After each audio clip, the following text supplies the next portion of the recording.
ಹಿಂದೂಗಳ ಮನೆ ಮೇಲೆ ಮುಸ್ಲಿಂ ಯುವಕರು ಕಲ್ಲು ತೂರಾಟವನ್ನು ನಡೆಸಿದ್ದಾರೆ ಎನ್ನುವಂತ ಆರೋಪ ಕೇಳಿಬಂದಿದೆ. ಮಧ್ಯರಾತ್ರಿ ಪುಂಡಾಟವನ್ನು ಮೆರೆದಿದ್ದಾರೆ.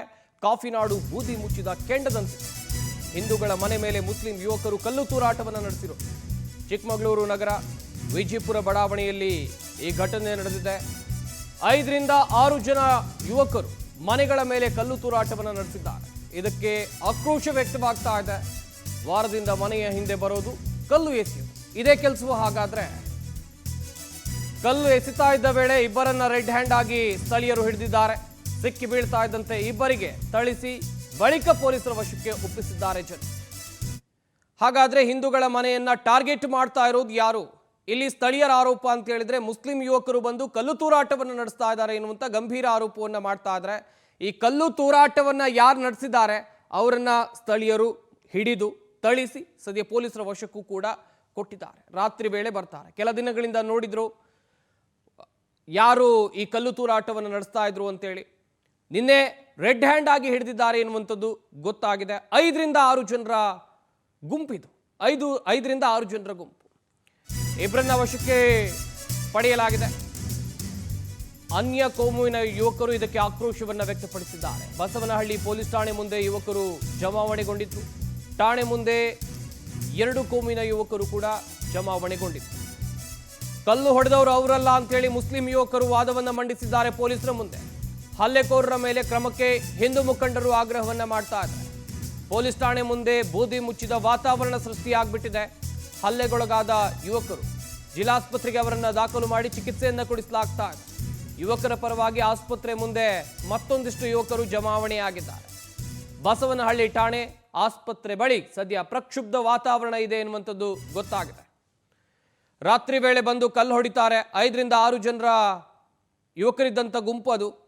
ಆದರೆ ಈ ಕಲ್ಲು ತೂರಾಟ, ಈ ಕಿಡಿಗೇಡಿ ಕೃತ್ಯದ ಹಿಂದೆ ಇರೋದು ಯಾರು ಬೆಳಕಿಗೆ ಬರಬೇಕಿದೆ. ಯಾವ ಧರ್ಮದವರು, ಯಾತಕ್ಕಾಗಿ ಈ ರೀತಿಯಾಗಿ ಒಂದಷ್ಟು ಮನೆಗಳನ್ನೇ ಟಾರ್ಗೆಟ್ ಮಾಡಿಕೊಂಡು ಕಲ್ಲು ಹೊಡಿತಾ ಇದ್ದಾರೆ, ಅದು ಕೂಡ ರಾತ್ರಿ ವೇಳೆ ಬಂದು. ಸದ್ಯ ಪೊಲೀಸರು ಕೂಡ ತನಿಖೆಯನ್ನು ಮುಂದುವರಿಸಿದ್ದಾರೆ. ಒಂದಷ್ಟು ಜನರನ್ನ ವಶಕ್ಕೆ ಪಡೆದಿದ್ದಾರೆ ಎನ್ನುವಂಥದ್ದು ಗೊತ್ತಾಗಿದೆ. ಇನ್ನೊಂದು ಕಡೆಯಲ್ಲಿ ಠಾಣೆ ಮುಂದೆ ಹೈಡ್ರಾಮವೇ ಸೃಷ್ಟಿಯಾಯಿತು. 2 ಕೋಮಿನ ಯುವಕರ ಗುಂಪು ಬಂದಿತ್ತು. ಒಂದು ಕಡೆಯಲ್ಲಿ ಮುಸ್ಲಿಂ ಸಮುದಾಯದವರು, ಇನ್ನೊಂದು ಕಡೆಯಲ್ಲಿ ಹಿಂದೂ ಸಮುದಾಯದವರು. ಇಬ್ರು ಕೂಡ ಬಂದಿದ್ರು. ಇಲ್ಲಿ ವಾದ ಅಂತ ಹೇಳಿದ್ರೆ ಕಲ್ಲು ಹೊಡೆದವರು ನಮ್ಮವರಲ್ಲ ಅಂತ ಒಂದಷ್ಟು ಜನ ಹೇಳ್ತಾ ಇದ್ದಾರೆ. ಹಾಗಾದ್ರೆ ರಾತ್ರಿ ವೇಳೆ ಹೋಗಿ ಅಲ್ಲಿ ಕಿಡಿಗೇಡಿ ಕೃತ್ಯವನ್ನು ಮಾಡಿದ್ ಯಾರು? ಒಂದಷ್ಟು ಮನೆಗಳನ್ನ ಯಾಕೆ ಟಾರ್ಗೆಟ್ ಮಾಡ್ತಾ ಇರೋದು? ಇಂಥ ಕೃತ್ಯಗಳ ಹಿಂದೆ, ಸಮಾಜದ ಸ್ವಾಸ್ಥ್ಯವನ್ನ ಹಾಳು ಮಾಡುವಂತ ಕೃತ್ಯದ ಹಿಂದೆ ಇರೋರು ಯಾರು? ಪೊಲೀಸರ ತನಿಖೆಯಲ್ಲಿ ಗೊತ್ತಾಗಬೇಕಿದೆ. ಪದೇ ಪದೇ ಸಮಾಜದ ನೆಮ್ಮದಿಯನ್ನ ಹಾಳು ಮಾಡುವಂತ ಕೆಲಸವನ್ನ ಇಲ್ಲಿ ಮಾಡಲಾಗ್ತಾ ಇದೆ.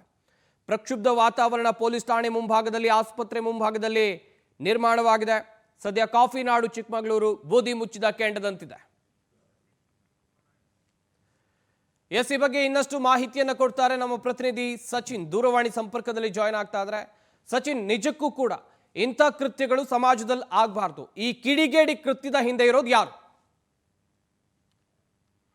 ಖಂಡಿತ ಸಂಪತ್ತು. ಚಿಕ್ಕಮಗಳೂರು ನಗರ ಈಗ ಒಂದು ರೀತಿ ಬೂದಿ ಮುಚ್ಚಿದ ಕೆಂಡದಂತೆ ಆಗಿರ್ತಕ್ಕಂಥದ್ದು.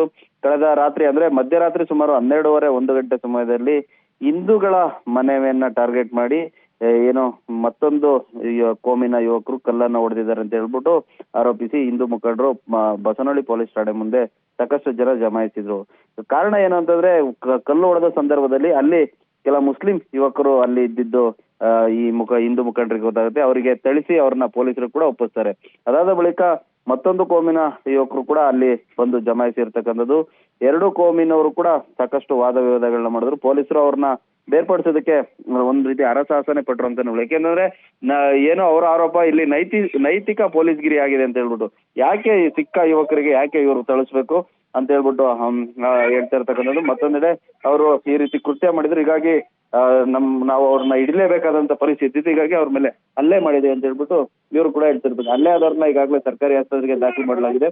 ಪೊಲೀಸರು ಕೂಡ ಪ್ರಕರಣನ ದಾಖಲು ಮಾಡಿಕೊಂಡು ಎಲ್ಲಾ ಆಯಾಮಗಳಲ್ಲೂ ಈಗ ತನಿಖೆಗೆ ಇಳಿದಿರ್ತಕ್ಕಂಥದ್ದು. ಪೊಲೀಸ್ ವರಿಷ್ಠಾಧಿಕಾರಿ ಅವರ ನೇತೃತ್ವದಲ್ಲಿ ತಂಡವನ್ನ ರಚನೆ ಮಾಡಿ CCTVಗಳನ್ನ ಆಧರಿಸಿ ಮತ್ತು ಆ ಸಮಯದಲ್ಲಿ ಅಲ್ಲಿ ಯಾರೆಲ್ಲ ಓಡಾಡಿದ್ರು ಅನ್ನೋದನ್ನ ಕೂಡ ಈಗ ಪೊಲೀಸರು ತನಿಖೆಗೆ ಇಳಿದಿರ್ತಕ್ಕಂಥದ್ದು. ಒಟ್ಟಾರೆಯಾಗಿ ಸದ್ಯ ಈಗ ಚಿಕ್ಕಮಗಳೂರಿನ ಪರಿಸ್ಥಿತಿ ಒಂದು ರೀತಿ ಬೂದಿ ಮುಚ್ಚಿದ ಕೆಂಡದಂತ ಆಗಿರ್ತಕ್ಕಂಥದ್ದು. ಸಂಪತ್, ಸಚಿನ್, ತಮ್ಮ ಡೀಟೇಲ್ಸ್ಗಾಗಿ